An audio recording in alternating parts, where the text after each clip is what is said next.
बिहार बुद्धगया येथील महाबोधी विहार बौद्धांच्या ताब्यात द्या. तिवसा तहसीलदार येथे बौद्ध अनुयायांचे आंदोलन.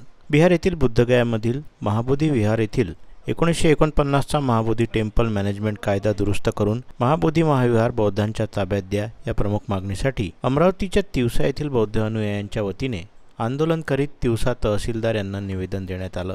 बुद्धगया येथील महाबोधी महाविहार हे जगातील बौद्ध धर्मियांचे एक पवित्र स्थळ आहे, परंतु हे स्थळ ब्राह्मणांचा एक कल्ली कारभार आहे. हे त्यांच्या ताब्यातून मुक्त करण्यात यावं अशी मागणी अमरावती जिल्ह्यातून होत आहे. महाबोधी विहार हे बिहार राज्यातील बुद्धगयामधील एक महाबौद्ध विहार आहे. यास जागतिक वारसा स्थान म्हणून मान्यता मिळाली आहे. शाक्य वंशाचे राजकुमार सिद्धार्थ गौतमांना या ठिकाणी पूर्णज्ञान प्राप्ती होऊन ते सम्यक बुद्ध बनले व बुद्ध म्हणून सर्वत्र ओळखले जाऊ लागले. बौद्धगया हे बिहार राज्याच्या पटना शहरापासून 96 किमी अंतरावर आहे.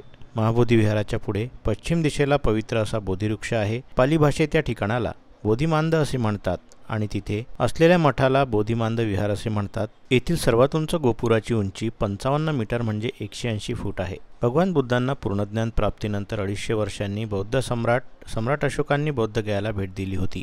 तेथे बुद्धांच्या स्मरणार्थ एक पवित्र स्थान निर्माणाचा व महाविहार स्थापण्याचा त्यांचा मानस होता. तेथे त्यांनी विहार बांधले आणि बुद्धांना ज्या जागी ज्ञानप्राप्ती झाली होती तीच नेमकी जागा लोकांना कळावी या हेतून तिथे एक हिरेजडित सिंहासनाची स्थापना केली. हे सिंहासन वज्रासन म्हणून ओळखलं जातं.